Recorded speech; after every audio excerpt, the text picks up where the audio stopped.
Hello, everybody, and welcome back to Small Town Murder Express. Yeah, choo-choo. Oh, yay, indeed, Jimmy. Yay, indeed. My name is James Petrogallo. I'm here with my co-host. I'm Jimmy Wisman. Thank you, folks, so much for joining us today. All aboard the murder train, pulling away from the station. We got crazy stuff today, as usual, as you know, from Express. I mean, last week we had a woman prepare a whole meal out of a guy. So you know Express is going to be crazy, as always. Here we go. First of all, before we get started, definitely head over to shutupandgivememurder.com. Tickets for live shows. Also merchandise, everything from T-shirts to bath mats. But also, you definitely want to get yourself into a live show. Our live shows are just a long comedy show with some murder involved. It's really fun stuff. I'm going to tell you a wild story, give you the pictures and everything. There are, a lot of them are sold out right now.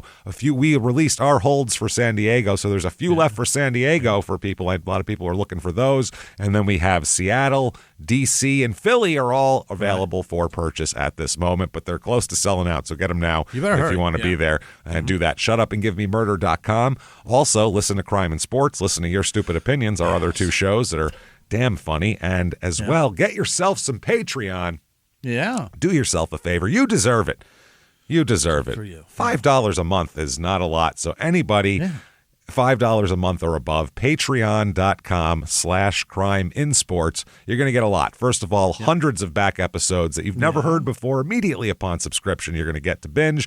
Then you're going to get new ones every other week, one Crime and Sports and one Small Town Murder, and you get it all for this low price. This week, what you're going to get for Crime and Sports, we're going to do, it's kind of a disaster potpourri. We're going to do some amusement park disasters, some industrial disasters, kind of, we're going to meld those two together. That's a lot of fun. Then for Small Town Murder, it's back again, everybody. The prisoner dating game is here. Here it is. You know how that works here. I'm going to sit Jimmy down, line him up with 4 bachelors, 4 bachelorettes. They're very, very available. That's one thing.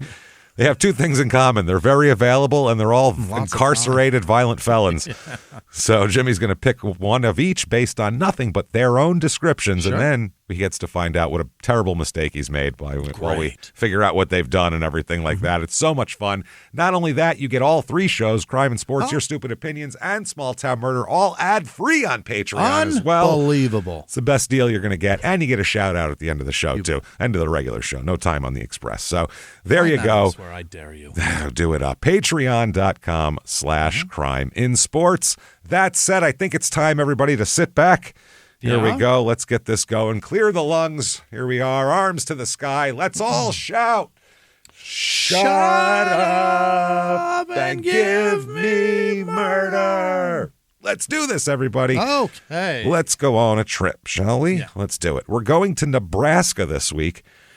Okay. And I have to say, one thing I've credited myself, I don't give myself a lot of credit, but I've kept on top of when we do states and like to do them again in 6 months. And you know what I mean? Like I've had this weird rotation going on in my head for a long time, for years that we've been doing this show. And I completely spaced Nebraska for the last year. Wow. Completely. I don't know how it happened. I don't understand it, but we have not done Nebraska in a year. Really, well, the whole state kind of flies under the radar. It's like over 100 episodes we haven't done in Nebraska. It makes no sense. Nebraska's like Kansas, too. You know what I mean? Yeah, that's a good point. Nebraska is definitely sequel to Kansas. But we've done Kansas twice since then. Well, that's why. We haven't forgotten, Mississippi or Louisiana or Idaho. Why should we forget that? We did Australia last week, for Christ's sake. Yeah. I don't know how Nebraska flew under the radar. We are going to Yutan, Nebraska. Yutan. I never heard of that one before, but here we are. Like the coffee, but with a T. Kind of, yeah, I guess so. Yeah. This is in eastern Nebraska. It is about 25 minutes to Omaha, about 45 minutes to the dreaded Lincoln, Nebraska, and then 2.5 hours to our last Nebraska episode, which was Ord, Nebraska, episode 519. This is 622. I'm still, that's wild. Show Me Your Belly was the name of that one, and it was real weird. I remember it being very weird. Saunders County, this is in area code 402. Only 1,304 people here. Pretty Wow. damn Teeny small tiny. town. Yeah, especially to be 25 minutes from Omaha, which is a pretty bustling place. I mean, it's not a metropolitan, but it's a moving place there. Median household income here above the national average, $76,094. Yeah. It's usually about $69,000, and median home cost here $306,900. So just below the national average. So Yeah. income high, housing low. That's good. That's good. That's not bad. It's got a nickname and a motto. The motto we've heard before, and it's not live, work, and play. It's, quote, a great place to grow. Okay. And that's because they do a lot of farming here, too, so they think it's clever. But also when you live, work, and play, James, you grow. You grow. That's right. You need to live, work, and play to grow. That's the thing. Right. And it's like sunshine to plants. the other nickname is Home of the Chieftains, because that is the name of their high school mascot. That's a high school football team. Yeah. And that's all they care about here, because they've Chieftains. The Chieftains, they're big into that. Little bit of history here. Yutan was originally called Clear Creek and was platted in 1876 when they extended a railroad out here, obviously. And then it was renamed in 1884 after a guy named, I guess, Itan, Ietan, who was an Indian chief in the area. So they named the town after him. Now, in 1913, I'm going to show you a picture of this. There was a horrible outbreak of tornadoes in the area, and it was on Easter Sunday, and it tore this place apart. I mean, fucked it up. It had 350 people. This is the church afterwards. Whoa. That is not a building. I've never seen something like It's building collapse like that. It's not like it collapsed from the bottom up. And it's all tipped over. It's like this leaning. It's messed up, man. That's crazy. What kind of wind would it take to cause that? Like, that's pretty insane. In 2017, the town had severe flooding from heavy rains. So this place is it's damned or something. Like they don't, and I don't mean with a dam. I mean by a the deity. weather's ugly there. Yeah. It is known for being very much into high school sports culture, which is it's such a small town. How many kids could be even in the high school? 120 tops, like 150 maybe, 1,300 people total. It's creepy. How many of those people are 14 to 18? Probably. It's very weird. It's very weird. Here's some reviews of the town. 5 stars. Yutan's school system is great and has a very child-friendly environment. The school system is a child-friendly environment.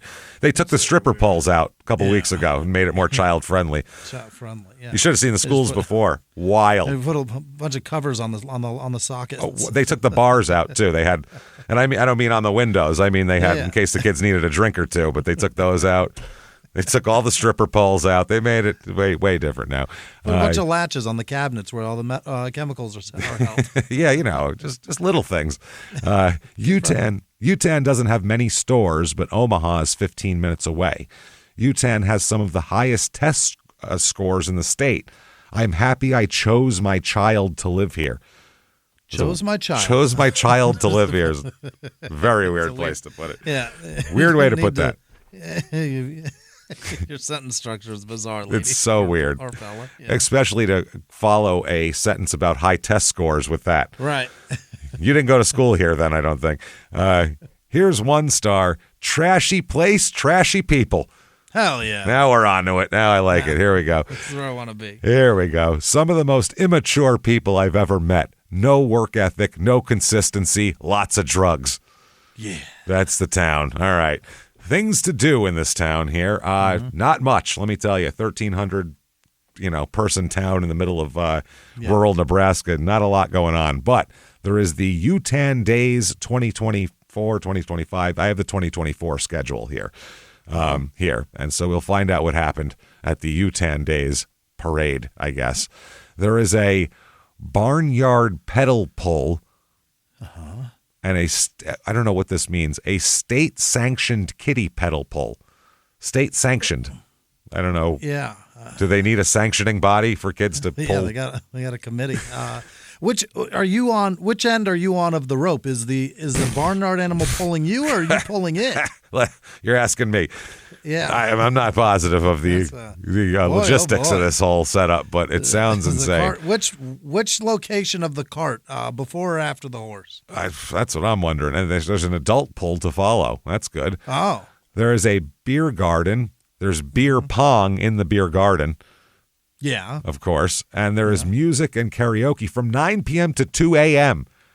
This town rages, man, into the night. 5 hours of karaoke. There's people that are farmers here. They're going to be up in 2 hours. This is nuts. My God. Music and karaoke by Dynamic Air.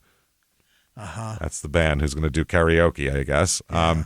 Then there's, of course, the fireworks show. There's a pancake breakfast, a St. John's show and shine car show. Got to have that.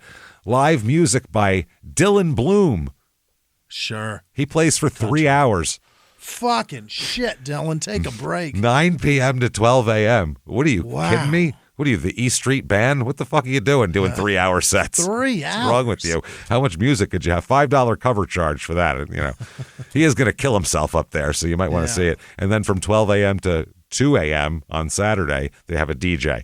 So just that whole thing. And, of course, on Sunday, the big cornhole tournament comes over in the beer garden. Yeah. So you're going to get Nebraska. Drunk cornholers.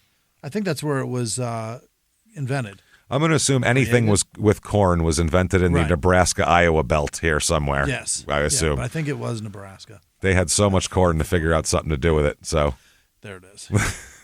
If it's got the word corn in it, they did it. There's also carnival rides and shit like that. So that said, let us talk about some murder. Let's do this. Okay. Let's talk about a lady first here. Her name is Sandra K. Chader. Chader. Later on, she'll have a different name when she gets married, but that's how she's born. She goes by Sandy. So Sandy is born February 18th, 1959 here. She's born in Central City, Nebraska, which I've never heard of either. I never know that one either. We'll have to look that one up for next time. She was raised in Hordville. Hordville. Wow. Now, doing some research here, I figured out that she had a sister that died in 1958, the year before Sandy was born, and her sister was only 6 months old when she died. So I'm not sure, some kind of childhood illness, or it could have been SIDS, it could have been anything. Kid could have fell into a thresher. We have no idea. Right, but either way, dead sister. Could have got trampled by the high school marching band. Yeah, who knows? Could have been like a Naked Gun joke.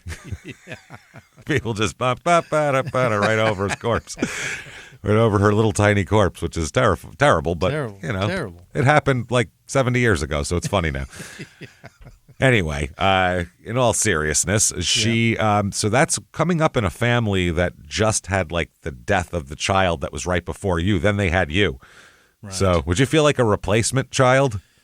Or and you they're probably very protective of her too. Yeah, right. You don't realize how much you know and how much your body knows from that time period. Granted, you aren't alive. I mean, you're alive, but you're not fucking not mentally aware. You're not sentient. Acuity. You're just existing. But your body does things and creates things and ways to adapt based on those experiences, and she probably did feel a lot of weird feelings. At least, overprotectiveness of why are you, who knows though? I don't know. Stop.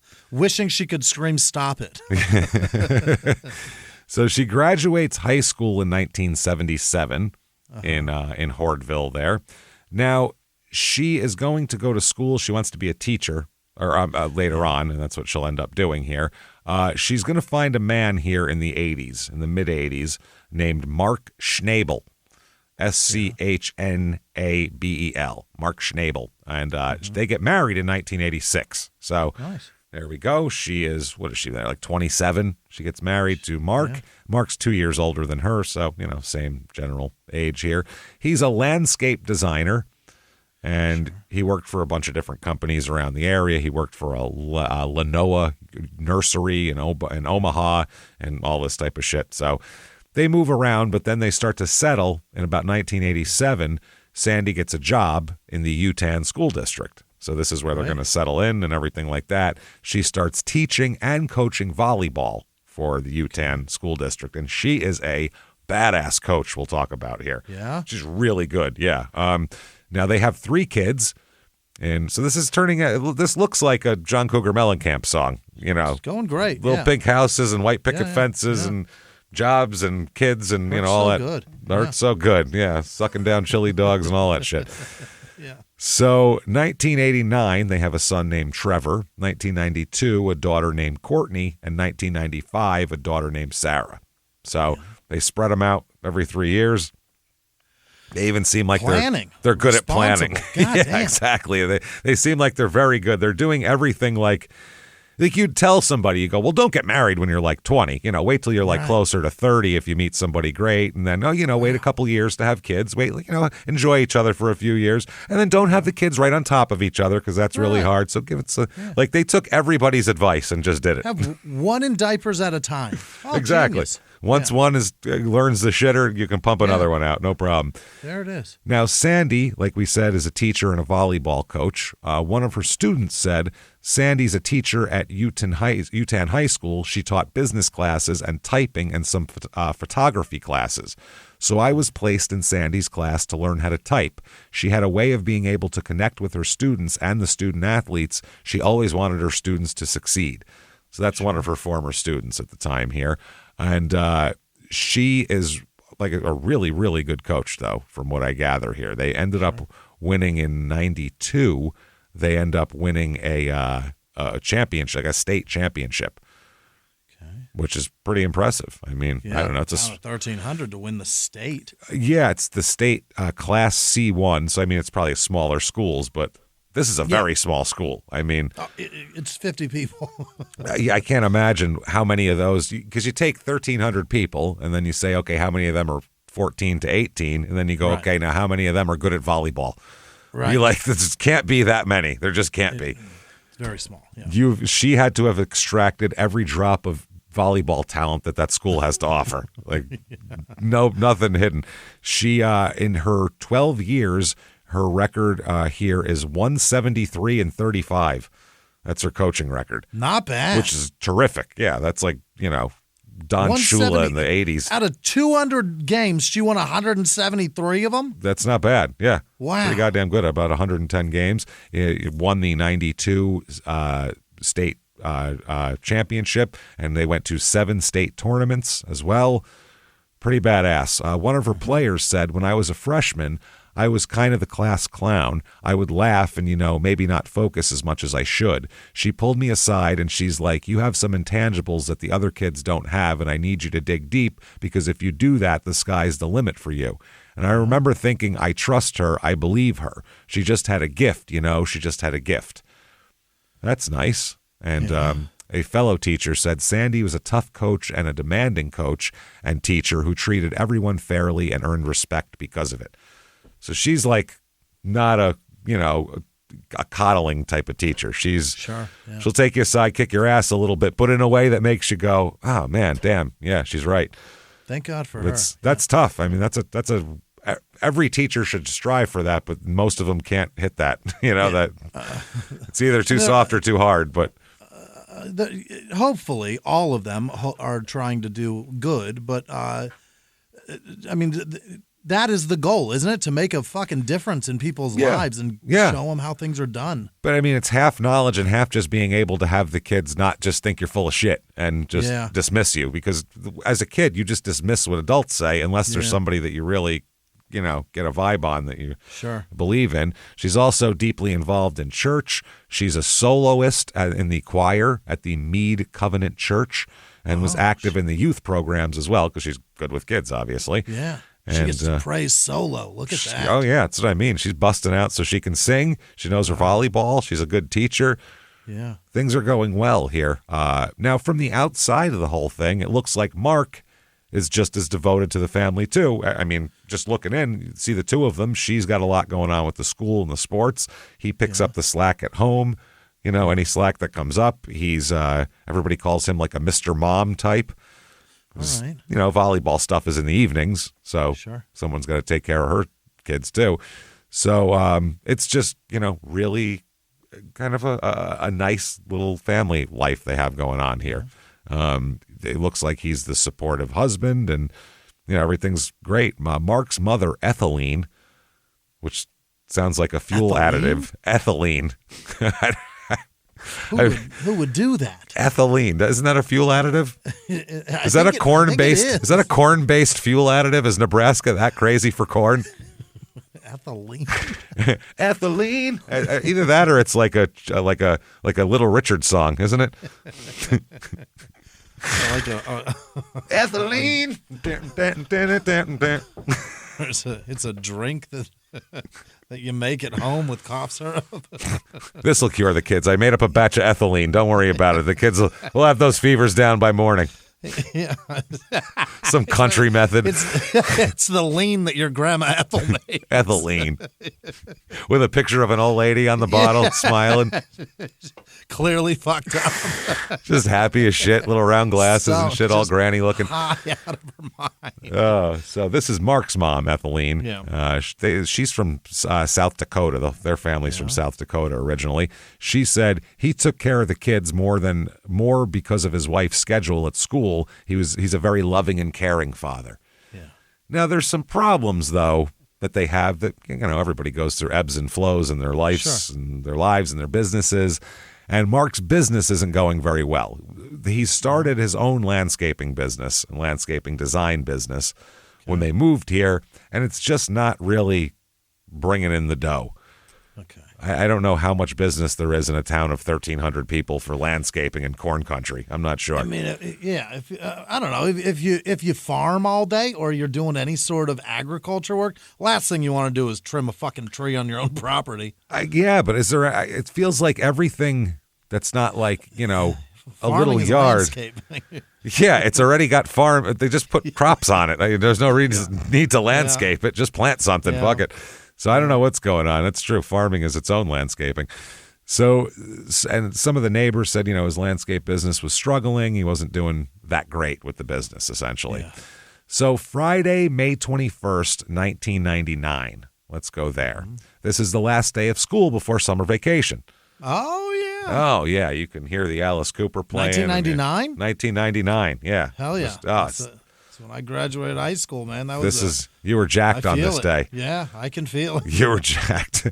So Sandy's at school, saying goodbye to everybody and doing the normal summer things. Yeah. I looked at in front of me as I saw there's a babysitter who was babysitting the daughters and son, and I read that and read son. So there's a 13-year-old who's babysitting the 3 children. Uh-huh. So there's a child babysitting. I love. We've stopped that now, but for a long time, like someone would hit like 11, and we were like, "You're responsible enough to take care of other lives now," and we just give them to them and say, "Watch 3 small children, other child." Yeah, don't start a fire. Gotta go. Gotta go now. Bye. Bye. Finger my wife while watching a late movie. We're gonna try to drink a bottle of wine so we can actually have sex with each other tonight. You know what I mean? So when we get back, just clear out quick, have the kids asleep, and we'll be ready to go. Get them asleep so that I can. This is my one chance. To this woman. This is my chance.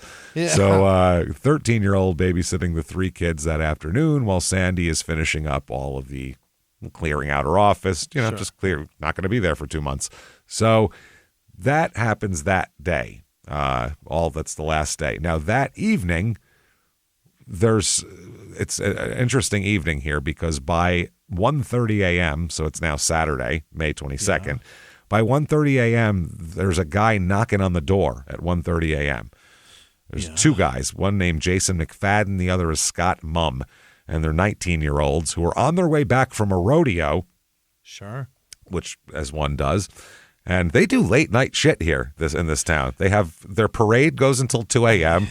Yeah. People are at 1:30 in the morning coming back from a rodeo. This place is wild, man. You guys are unhinged over here. And they're like it. Middle of the country, so they're on a time zone that's mountain time, right? It's central anyway. At minimum, yeah. It's central time, I think, because Iowa, I think, is where it breaks off. Because Iowa's Eastern time, I think, and Omaha's Western, or not Western. Fucking. Or am I wrong? Central. Oh, could be wrong though. I'm not sure. Central, Mountain, Western. Wait. How many fucking? 4. How many do we 4. have? We have 4. 4. Shit. Central Mountain Pacific on the west and eastern, obviously. So they're knocking on the door, banging on the door at 1:30 in the morning. Okay. And this guy says, I arrived on the location at 1:30 a.m. Even though there was heavy smoke, I could see the van that was parked up against the burning structure and what appeared to be a body lying on the ground. Oh, boy. You didn't expect this when you went to a rodeo. You thought if you saw a body, it would be, gored by a bull. That would be... Dressed like an asshole. Dressed like an asswipe. And honestly, you'd cheer it probably. You thought he'd be run through by a horn, not this. Yeah. So if the fire went much longer, it was probably going to destroy the body beyond recognition. I didn't want the heat to destroy that body more than it already was. That's why and then other fire departments came. Apparently the people that were knocking on the door are also volunteer firemen. So they were calling fire departments too, but they're knocking on the door going, your shit's on fire. Not your house, the shed. There's the car and a large shed, looked like a garage almost, but just a shed storage place. Okay. In the back, that's what's on fire. Okay. So Mark comes to the door, bleary-eyed, and greets these two gentlemen and is told that there's a fire on his property. And, he starts freaking out. Now, McFadden, the one guy who stopped, he's a student at the University of Nebraska, Omaha, said, from the gravel road, we noticed the smoke and fire. I noticed there weren't emergency vehicles around. So they're like, oh, shit, we're going to have to call somebody. They said they knocked on the door. Mark answered it, appeared to have been asleep. Then he called for help from the house. He said he came out and we told him there was a car on fire behind that shed. And he said, that's my wife's car, and that's my wife. Oh. That's when we saw the body. He just kind of collapsed to his knees. They said that they had to stop him because he was running. Mark was running at the van. Toward the flame. So they were grabbing him and pulling him back. So you can't get that close to it. It could blow up. There's a lot of danger. Don't touch anything. But the one guy said he was pretty hysterical by this time. He was losing it. So they were... Yeah.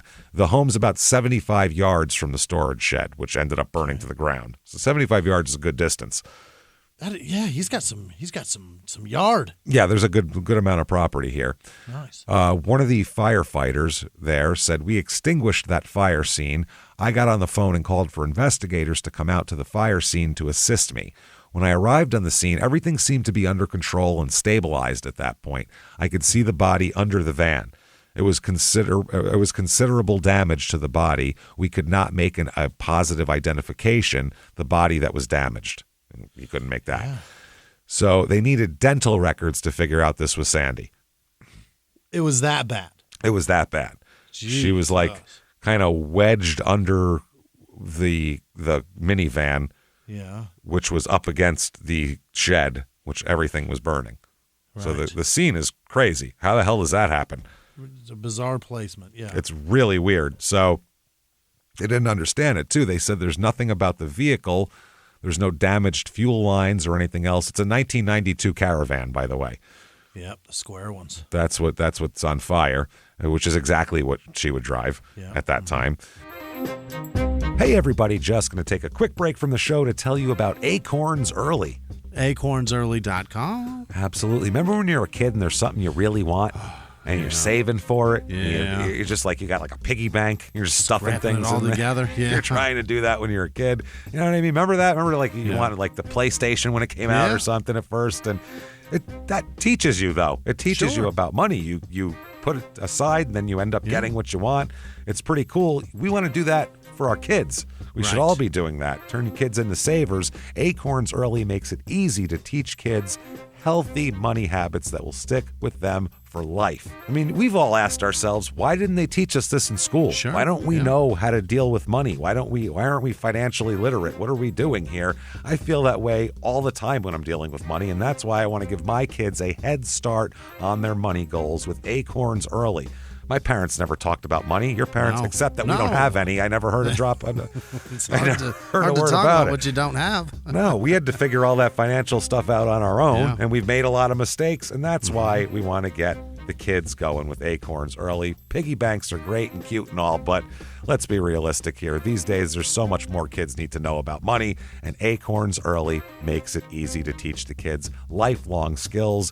They have the smart debit card and money app that grows kids' money skills as they grow up. Start with in-app chores tracker to teach your kids the value of a dollar. Let your kids set their own saving goals, and they can start building those healthy money habits early, and they can spend what they've earned with their own customizable debit card, giving them that sense of independence. Plus the spending limits and real-time notifications. You can always stay in control of your kids' stuff, though. That's how it goes here. We love this for our kids, just to give them the start on financial literacy, because it's tough. So get your kids going. Ready to teach your kids the smart way to earn, save, and spend? Get your first month on us when you head to acornsearly.com/small or download the Acorns Early app. That's 1 month free when you sign up at acornsearly.com/small. Now back to the show. They said no damaged fuel lines that would have sparked a blaze or anything like that. But they did say they found 2 overlapping sets of tracks on the scene, of tire tracks. Tire tracks, yeah. So they were wondering, did someone chase her and run her off the road? Right. She hit this thing and, whatever. They said, was this into flames? Yeah, was this like a theft gone wrong? Was someone trying to rob her, steal from her? Was she running from someone who tried to, whatever? They could have done anything to her. So they talked to Mark, obviously, because this is a mess. Mark said he was asleep when he got a knock on the door, and well, they said, well, where was your wife? It was like 1 o'clock in the morning. Yeah, why was she out that 70 feet away from her bed? Was she at the rodeo? We all were. I mean, it's a good rodeo, but Brown died tonight. I mean, it was pretty. It's funny. It was funny. I'll say it was gory and everything, but it was pretty funny. We all got a good laugh out of it in the end. He was smiling the whole time. What are you going to do? I think it was a smile anyway. It was red. There was red. A lot of red. I'll just say that. Couldn't discern. So Mark said, I had argued with my wife the night before, and she left the residence after the argument. That's what he claims. They got in a fight. By the way, the fight was, he claims, over whether to buy a new van or not. I mean, I think the 92 Caravan and 99, it's time to maybe trade it in. 7 years, yeah. 7 years. Probably gotten a lot of beatings. The kids have shit all over it and thrown up. They were little kids. There's been, chicken nuggets mashed into the carpets. And 7 years of kids growing up in that thing? Yeah, it's time. The next year, 99, they had the blow-through that the car had 2 sliding doors. That was a hot shit minivan. That was a huge upgrade. Both sides slid open. Wow, look at us. Now we can more efficiently have our children fall out. Perfect. So that's what he said. He said, now there is contradicting statements of whether the fight turned physical or not. Okay. There's statements that he said that it definitely did not turn physical that night, and then there's also statements where they claim that he said they had a physical fight that night. Okay. Not blows, but, as O.J. Simpson would say, some tussling, as he used to say. That's how he described murder. Yeah. I was just some tussling. So that's how. He's just smacking bitches. Yeah. So he said he last saw her at 10 p.m. He said she took off and he went to bed. That's what happened 3 hours ago. At 10 p.m. And he said the next time he saw her was when her body was on fire underneath their minivan at 1 a.m. That's a real bad day. That's a bad day. It's the last day of school, too.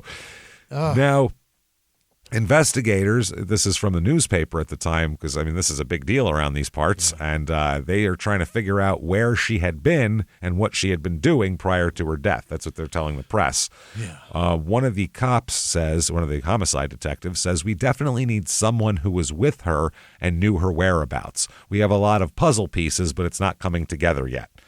Yeah. And then they say, one of the other investigators tells a news reporter that the minivan had left a country road twice and run through a sprouting cornfield and 2 barbed wire fences before crashing into the storage shed. Wow. Went through the cornfield and, taking shit out. That's a wild way to get home.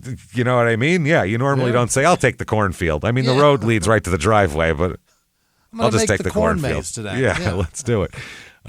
So they said a second set of tire tracks was found, leading to the speculation that she's been chased. Yeah. And they said they did not find any evidence that Sandy's body had been dragged, though. So there was no like drag marks around the body, like the body was somewhere else and somebody dragged it toward the minivan. She went under that van, on her own accord. They said on her own caravan. They said her body was underneath the left rear wheel of the minivan next to the shed, and they said we still don't know the cause of the fire. And they said Mark Schnabel is in the landscaping business, and there's shitloads of combustible materials in the shed, so it wouldn't have taken a whole lot to start a fire in there. Right, yeah. But still, there had to be something that and sometimes combustible materials, though, if it's like on a rag and just sitting, it can makes its own heat, and they can fucking erupt too. You never know. So they were looking at all these combustible materials and this, and a lady on the ground, which did she try to get out and fall and burn? Yeah. We don't know. So there was also one of the 4 horses in the field got severe cuts from the barbed wire that the fan dragged through the field. Oh. And the horse got caught in the barbed wire because it dragged him. The horse ended up being all right, though. Yeah. So they said that they determined the minivan was heading east on Saunders County Road 1 when it drove. That's number 1. When it drove off the roadway through a ditch, at least an eighth of a mile through a cornfield. That's a long way. It's a long way. It's a decent amount of time. It's a city block, you know what I mean? Yeah. And through 2 barbed wire fences before striking the storage shed. And like we said, her body was found entangled in barbed wire underneath the car. Yeah. Which is all fucked up. The lead investigator said, we don't know if she's been chased. We don't know what happened. The guy said, quote, "This is a strange story." Very strange. She somehow got tangled in barbed wire and then was under a car. Makes no sense. They said they haven't ruled out foul play. They don't know if she was chased or what. This doesn't seem like a suicide. It'd be a weird way to kill yourself. I've never heard of it. Yeah. It'd be original. The chief investigator said, we have about 12 theories. We figured one of them has got to be right. Yeah. Which is, I don't know if that's the most professional response you can get. I mean, we're doing our best. There's a bunch of shit. Something's got to be right out of all of them. We'll figure it out. So the Yutan school superintendent, Kevin Johnson, described her as a popular teacher and an exceptional volleyball coach. He said she made a difference in a lot of lives. It's going to be hard for them, meaning the kids, to deal with this. Yeah, she's like one of the more beloved teachers in school. So over the next couple days, Mark has got some shit to do. He's got 3 kids with a dead mother. So not good. They said that night he was resting at home, and the newspaper said a woman who knows him that he said he was understandably quite upset. And the 3 children were staying with friends of the family that night. Yeah. Just to, I guess let him sob. Yeah. He planned the funeral and all of that. Now, the funeral that comes up later on and that's going to happen in the school gym, there's more than 1,000 people there. There is only 1,300 people in the town. Yeah. So that tells you a lot. That's who the hell gets 80% return on their funeral of where they live? That's pretty impressive. That's a lot of people if I got 80%. It'd be like 3.5 million people coming to your funeral. That'd be pretty wild. Pretty impressive. I don't think Biggie had a funeral like that. Like that was... No, DMX had a big Ford pickup truck driving through Yonkers, but there were a lot of empty blocks. There's a lot, yeah. So the community here, the people are kind of freaked out by it, and the one person here, a neighbor, says the rumors were out there. They're swirling around. Was there someone in Yutan that caused this accident? So they were looking at that. And who was that person? Who would ever have been so upset with her that they would be trying to do this to her? There's just all kinds of theories out there. They were trying to steal her van. They were trying to rob her. So the townspeople, this is a small town, and they think they have some like drooling, drool dripping off the teeth psychopath in this town armed with barbed wire and wrapping folks open, wrapping and burning cars and lighting fires.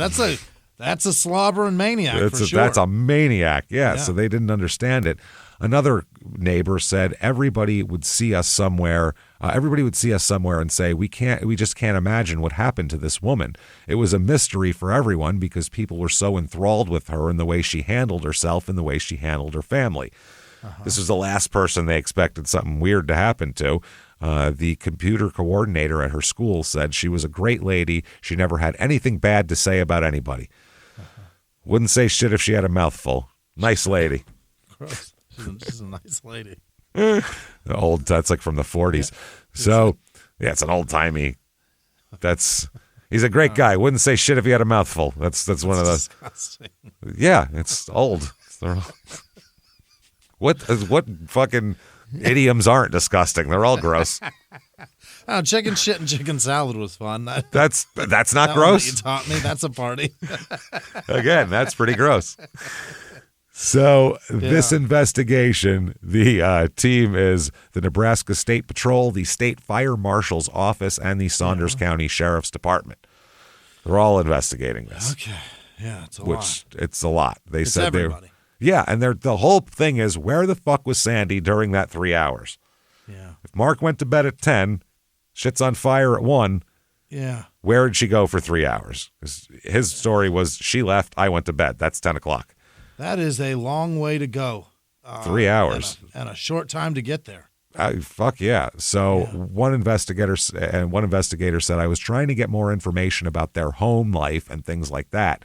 We had to explore the backgrounds of both individuals, but did she have a friend somewhere that she'd gotten real close with? Did Mark have a companion he was close with? They didn't know anything about the family, so they had to figure this all out. One fire investigator said it sounded like the van was on fire first, and then the barn became involved just through the radiant heat. They're saying it seems like the van caught the barn on fire, not the other way around, which would rule out his combustible landscaping chemicals and shit like that. All that does is utilize that. That'll just an accelerant. Spreading it. Yeah. They said the only idea that could be gleaned from the initial information was they thought it might have been an accidental fire in the vehicle. A 92 Caravan, they'll just burst into flames at any point. That happens. It's not necessarily a Pinto, but the 80s and 90s were just chock full of just charred, cindered remains of small children all over the place. Goldfish and Teddy Grahams clutched in their little sippy cup hands. It's the worst cars, but boom, burst into flames. Yeah. They Trash said, cars. This investigator said it looked like the van had run into the barn, so there was a collision. If you have people who are ejected out of vehicles, you're talking a great deal of force, speed, a sudden stop, huge impact, lack of seatbelt use, and from what we hear, she always wore her seatbelt. Like she always wore her seatbelt. Yeah, she's a mom of 3 with a Caravan. She's wearing a seatbelt for sure. I've never heard of somebody being ejected like a boomerang backwards under the car. Yeah. Well, they're saying like maybe if she hit something first, flew out, and then off of it, and then the car kind of went past her. Over. But it seems what she hit then.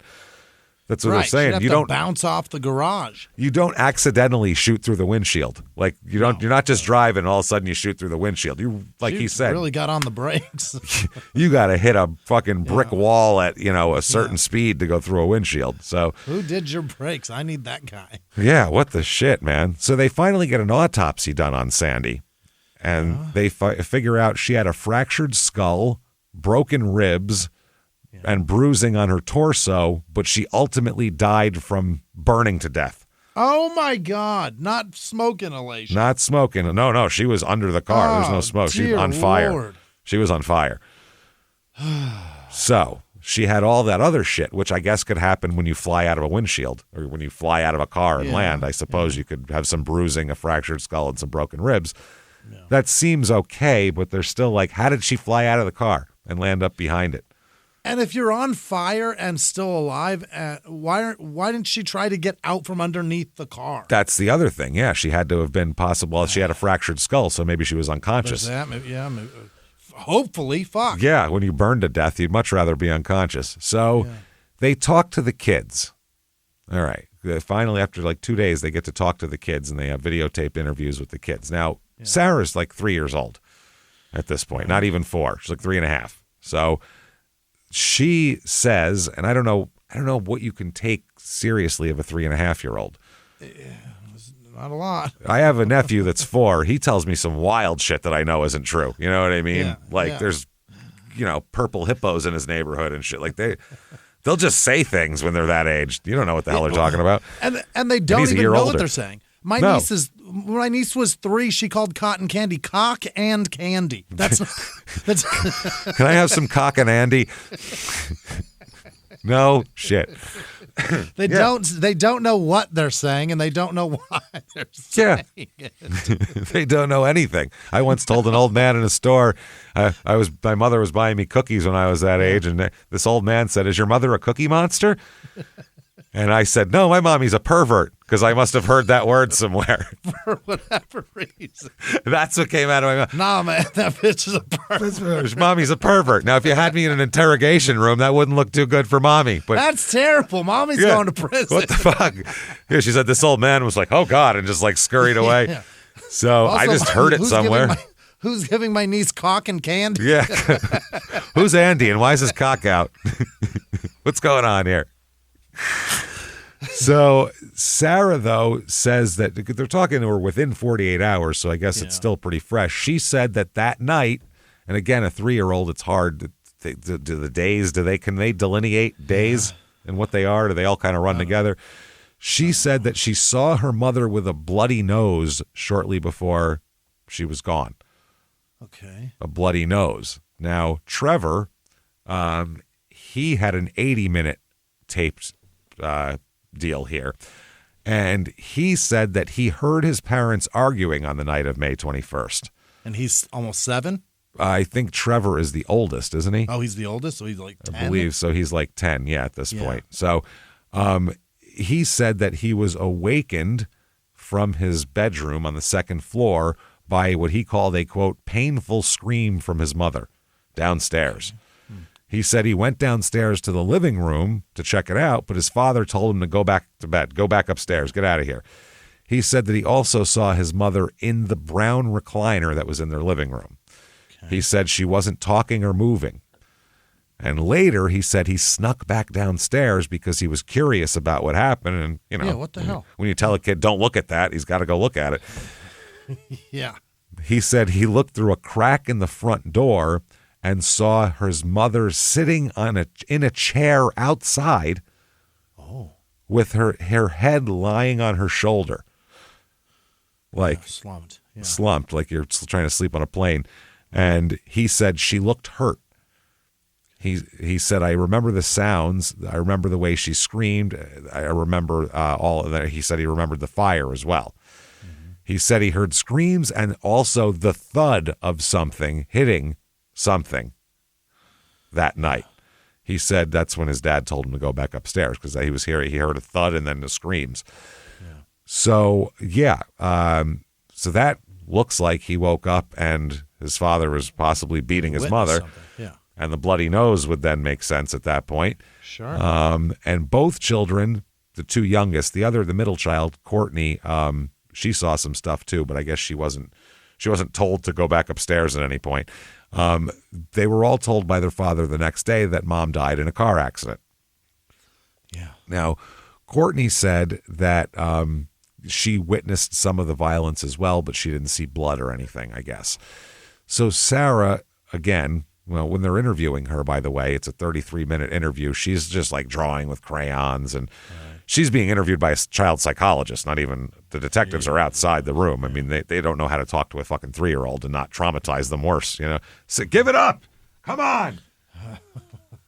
Listen, you want to be a witness or you want to be a suspect? Let me. We're gonna fucking talk about this right now. Homicide detectives and 3-year-olds, really not good. Get you some shells and cheese if you talk. Yeah. What do you want? Chicken nuggets? You want a Happy Meal? Will you spill it for a Happy Meal? You going to give up your partners and your accomplices if we get you a fucking Happy Meal?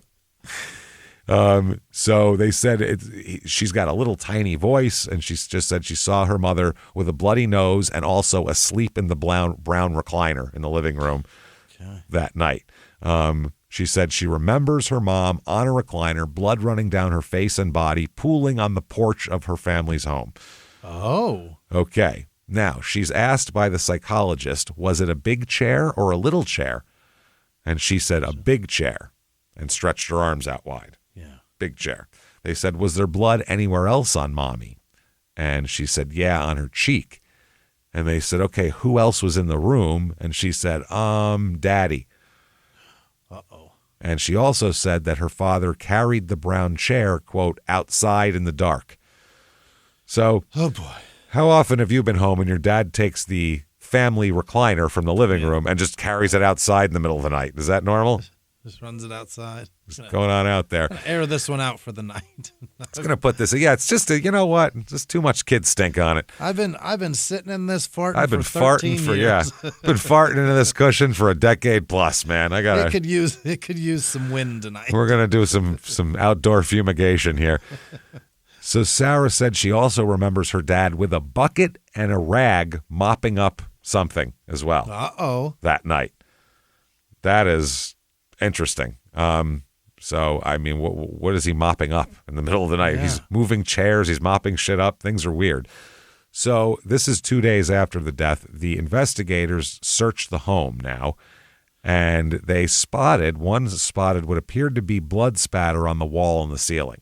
Yeah. So that turned up. So they got some blood droplets on the living room floor. They said, though, when they sprayed everything with luminol, the one guy said it lit up like a Christmas tree in there. It was fucking wild. I bet. Huge. He said it lit up. There was blood everywhere, quote unquote. He said, they said also a search of the home found blood spatters on furniture, walls, the ceiling in 3 different rooms. Also on a utility truck, a John Deere Gator outside. Yeah. ATV type deal. And they said that there was clear and present cleanup effort there as well to clean up the blood spots. John Deere had it too. Dad had it too, and there was attempts to remove blood spots from the house as well. Okay. They found over 300 spots of blood spatter all over the house. That's a lot. Yeah. I mean, that counts every droplet. So, I mean, It sounds like more than it is, but it's still, there's not 300, blood drops in my living room. So nope, mine either. Now, the thing is, the kids keep talking about this brown recliner. Yeah. The cops are like, there's no fucking brown recliner here. Not at the house at all. Not at all. There's no brown recliner here whatsoever. Wow. So they're like, we got nothing. They said a thorough search of the home, though, turned up photographs that were very recent showing a brown recliner that was sitting in the fucking living room, and now it's missing. And this was, by the way, in an area where they had a lot of blood spatter around also. That's where the chair was. So very interesting. So then they look into the overlapping tracks from the minivan, and they discover the other tracks seem to be left by Mark's ATV. The Gator. The Gator with the blood on it. Yeah. So they started to think it looked like the vehicles were deliberately positioned rather than involved in an accident. A witness later on here, one of these state experts, will say that there was no evidence to support the claim that the minivan had collided with the building or that Sandy could have been ejected from the vehicle during the collision, which was our whole thing. Yeah. I've never seen you hit something, shoot out through the windshield, and then end up behind the rear tire. Doesn't make sense. So what the fuck happened? Okay, so they said the physical evidence simply didn't support an accident. There was no skid marks consistent with Sandy losing control of the vehicle. It was a straight shot. The damage patterns didn't match a high-speed collision, and Sandy's injuries were consistent with a beating, not a car accident. Uh-oh. Not good. Then they found out the cherry on top. They found out that about 6 months earlier, Mark took a $200,000 life insurance policy out on Sandy. Oh, Mark. That's not good. Not good at all. But they still need physical evidence, and they don't have it. This doesn't look good for Mark, but... It doesn't look great, but no, someone else could have done this. Who knows? Sure. It doesn't put him in it. But then the chair, the recliner... They found it. They found it miles away in the woods. He left it in the woods? He just threw it in the woods, covered in Sandy's blood, by the way. Oh, my God. It's in a farmer's field. Oh, they found that. Then in a farmer's field, they found rags with Sandy's blood and bleach on them as well. Fucking wow. Now, he clearly knows about fire. So, yeah, Why not burn that up? Why drop all this shit in somebody else's property? Makes no sense. So here comes the funeral. It's at the school. The United States flags at the high school and the post office were flying at half staff in honor of Sandy. Post office at too. The post office. I mean, this is a big deal. Yeah. Yeah. This is a big deal in the town, man. So more than 1,000 people come in. It's everybody. Yeah. Mark sat in the front row holding Sarah in his lap, sobbing the whole time. 30 current and former volleyball players showed up, all wearing the red and white school colors on school T-shirts and warm-up uniforms. They all showed up in their old stuff. Yeah. He doesn't know what Sarah told the cops. No. He has no idea. He's just snuggling his snitch right now. Get over here. Get over here, you little snitch. Yes, aren't you, my cutest little snitch? He's snuggling the person that's putting him in jail. Wow. That's fucking... That's amazing. She's got to be the youngest snitch in America at that point, right? So far, I haven't heard anybody younger than 3. And if you ask a 3-year-old, what'd you guys do in there? She'd go, I colored, and they asked me about mommy, and I said, I like mommy. Like, she's not going to remember or care. And he'll look like a real weirdo if he's asking her, like, pointed questions. Yeah, it's nuts. So he's holding her, and the main investigator here said, we could have arrested him first thing Wednesday morning, but we decided to wait until after the funeral services to make his arrest. Yeah. So as the service concludes, because they have the church and they go to the grave, after her body is lowered into the ground at the Evangelical Church Cemetery near Marquette, he turns to leave, and he's arrested by the cops right there. Oh, shit. He probably dropped his rose in, and then they just grabbed his wrist as he did it. He's arrested for first-degree murder at the graveside, right? Wow. As the entire 1,000-person funeral party watched. As the whole town watched. They did that shit on purpose. Yeah. This was at 3:25 p.m. as mourners were preparing to comfort the grieving widower, basically. He's like, come into my house for casseroles. And they were like, nope, not so fast, asshole. Yeah. So they said he was handcuffed, and that's what happened. He was later booked on suspicion of murder, and they had to do, it was a 100-mile ride, I guess, because he's brought to the Saunders County Jail in Wahoo. That's where that is. In Wahoo, which is an actual town. And they said he's still wearing his funeral suit when he got there, too. It's not a lot of murder suspects arrested in a funeral suit, which is pretty funny. Wow. Now, people were surprised. No one suspected him, really. Really? Yeah. One guy, this is the high school superintendent, Kevin Johnson, who was talking before about how great she is. Yeah. She's great. He said, up until this morning, I thought Mark was innocent, and I still don't know. I just watched a man get cuffed.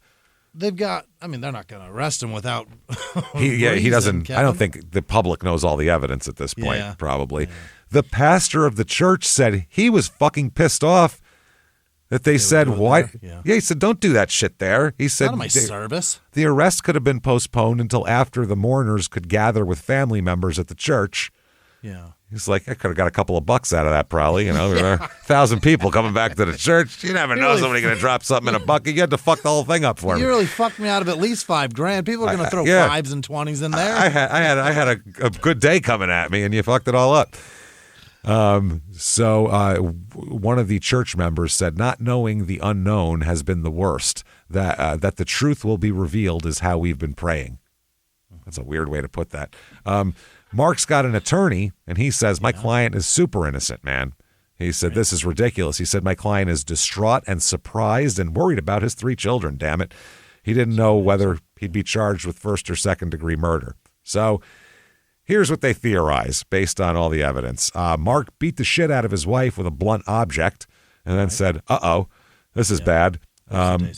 So then he staged the minivan accident at the barn. The second set of tire tracks, instead of a chase, came from Mark's ATV as he transported his wife's body to stage the accident scene. God damn it. He wasn't even trying to stage a chase. It's just he got lucky and they thought that's what it was for a minute. Wow. It was just him moving the body.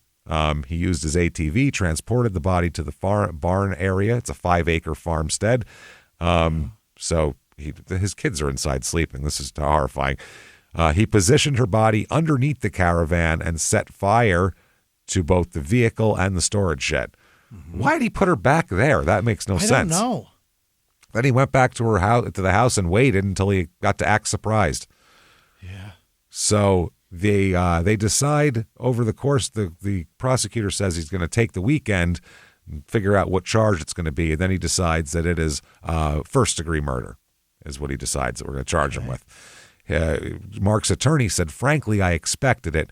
We intend to vigorously defend the charge. We will be in court." Well, yeah, you will be for sure. He's being held on a $500,000 bail at this point. The kids will remain in the custody of Sandy's sister for a minute here, and they have to decide whether they're going to be allowed to visit Mark in prison. Are they going to see Mark's family? What's the deal here? He's not going to want to see him when he finds out what's up. Nah, you little bastards. Well, he's got a funny quote. They said the children are visiting with a counselor in Henderson each week, and they said they enjoy living with their aunt and uncle as well as their cousins. And they also said that the counselor recommended the children not visit their father because of the potential emotional trauma. Right. Now, his attorney said that we're not opposing the guardianship order, but his parents, who live in South Dakota, do object to the permanency of the order. They want to be able to have some custody, too. Okay. So, but they said Sandy's sister, they've worked to keep the children in contact with the family. They said that that family has 2 children themselves that are 14 and 12. And the sister also works for the Social Security Administration, and they're building an addition to their home to make the kids more comfortable. Oh my God! They're literally starting construction already to expanding their home. 2 more bedrooms for these kids. Yeah, they care. Sell it and buy another one, guys. Yeah, they give a shit. Yeah. So during the pretrial hearing here, Mark's defense attorney keeps trying to convince the court that Sandy's death was a tragic accident. I don't know what everyone keeps fucking talking about here. They said that she hit the storage shed. She was ejected. It's horrifying, But an accident reconstruction specialist said that the accident was staged. He said someone other than Sandy drove the 1992 van up against the storage shed. He said that tracks made by the van in the cornfield showed no signs of swerving or skidding that would be considered with an accident and consistent. Yeah. He said this was not a traffic collision. This was a controlled event. The person driving was steering to avoid hazards and driving over certain things. Said there's no way Sandy's body could have ended up under the left rear tire of the van if she were driving. Plus, there was no damage with the van consistent with a collision that's enough to eject someone from a vehicle. Right. So Mark's attorney said, wasn't it possible now that Sandy Schnabel got out of the van, became entangled in some barbed wire snagged by the van as it drove over the fence, and then the van rolled over her body? Isn't that possible? Yeah, but this isn't a movie written by the Wayans brothers. This is, that's more like the scary movie. This is ridiculous. That's like some Righteous Gemstone shit that would somebody. Well, somebody's dick is out. Well, the answer is no. He said all that, and the guy just said, no, that's not possible. Not. He said, well, let me ask you this. Riddle me this, fuckhead. Yeah. All right, how about this shit? What if, whether it was possible that Sandy had tried to intentionally damage the van? The lawyer said she was angry the night before she died from family financial problems, preventing her from purchasing a new van. Could someone have tried to cause the van to roll over that would have caused a new van purchase? Did she try to crash it on purpose? Now we have to get a new van. Yeah. And there's a long pause, and the guy said, yes, I guess. Sure. She could have done it herself, but I doubt it, Why would she be tangled in barbed wire under it on fire? Yeah, you already said no to that possibility. Yeah. So during one moment in the proceedings, Mark had a complete breakdown here. The investigator said as part of the court process, our key suspect had to go for an evaluation which determined his mental capacity and that kind of thing. So Vandy Van Horn, I guess that's a person, Right. and I were the ones that were, it's probably a nickname, that were bringing him in. We came out the front way because that's where the press was packed in the doors. So we came out down a spiral metal staircase. All of a sudden, we're talking with him, and he just collapses. He just doesn't pass out, but he just goes limp. At that point, he starts to fall down the spiral staircase. He's like 3 stories down. He's in handcuffs and belly chains.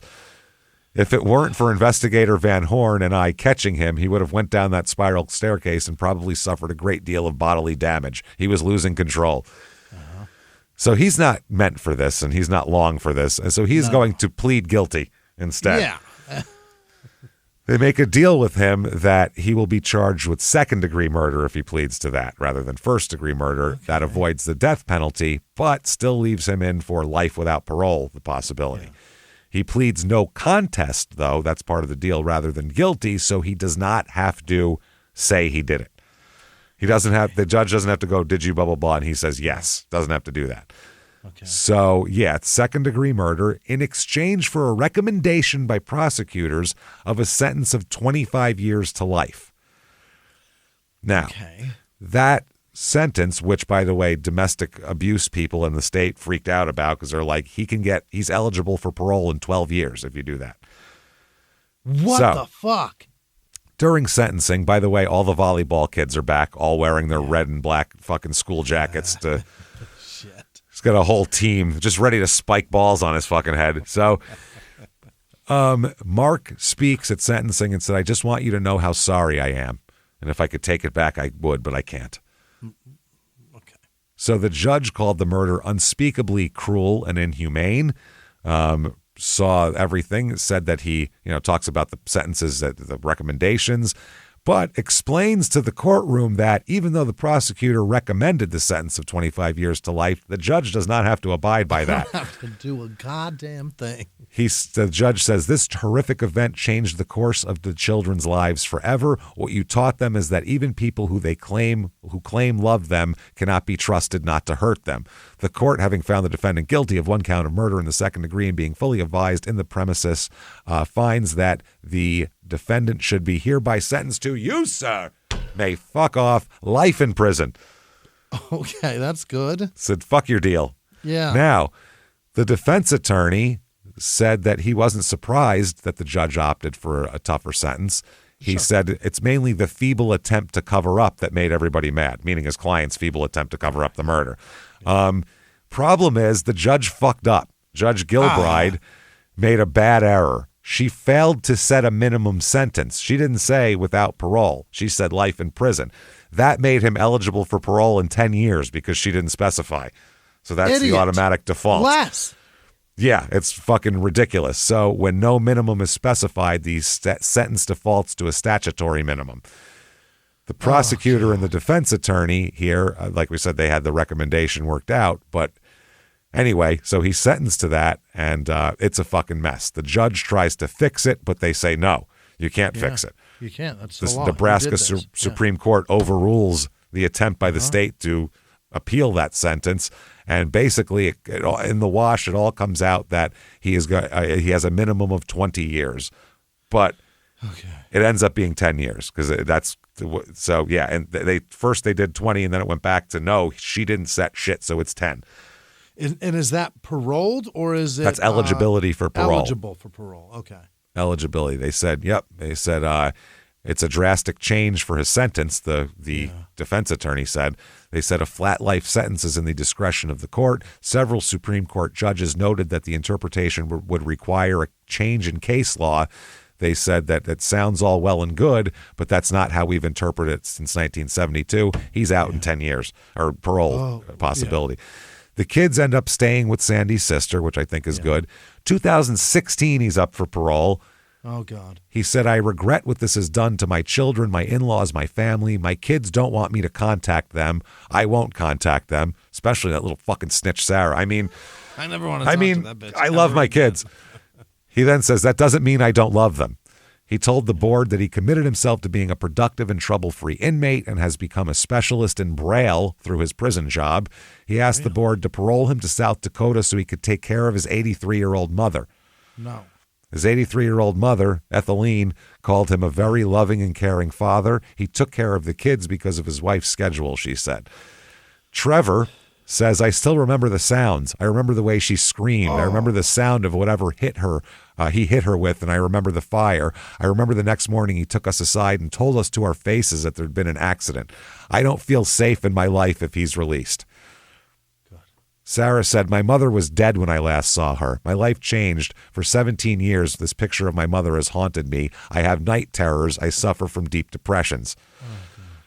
He 5-0, they say, fuck off, back to prison, asshole. Yeah. One of the board members said it was the seriousness of the offense and the widespread impact it had on the community, and said also he has not undergone rehabilitation programs in prison that deal with issues such as domestic violence. He said his excuse was, well, my case managers hadn't recommended such classes. That's why I didn't take them, but I'll take them now if that's what you want. 2021, another parole hearing. Oh, God. The kids do the same thing. They come back, and Trevor said it's been incredibly hard to live a normal life in the shadow of this brutality. I guess so. He is denied 5-0 again. Good. One of her older students there, one of Sandy's students, said it's a weird emotion. It doesn't feel victorious, but it feels somewhat relieving for now.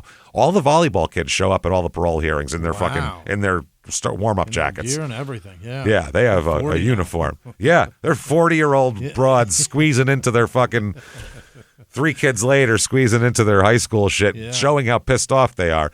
2024, he's 60 years old, another parole hearing. Sarah, through a letter, says, I lost my mom, my home, my family, my childhood that night. I'm asking you, pleading with you to give me a chance to live my life. And they said, no problem. 5-0 fucking denied. Go to the Bahamas. Yep. He's never gotten a vote positive on this for him. No shit. 5-0 every time. Yeah, he's a total asshole. What a scumbag. Well, his kids are in the house. He's a bad guy. Yeah. No, he's capable of anything. His next parole hearing will be November 2025, where the ladies are gonna come with their jackets, and it's on again. The sister that has custody of the kids now, Tina Comer, she said, keep Mark Schnabel in prison for the rest of his life. Yeah.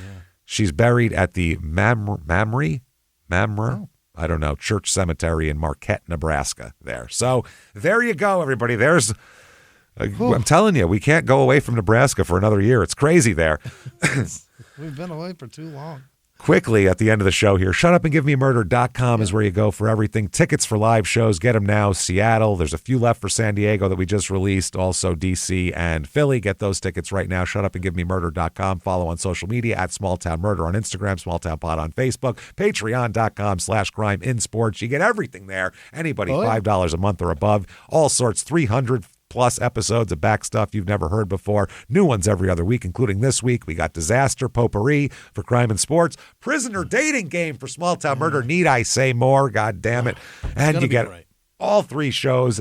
Crime and Sports, Your Stupid Opinions, Small Town Murder, ad-free on Patreon. And a shout out, patreon.com/crime and sports. Get in there and come see us. Head over to the site if you want to follow us on social media. There's a drop-down menu tell you everywhere you need to be. That said, until next week, everybody, it's been our pleasure. Bye.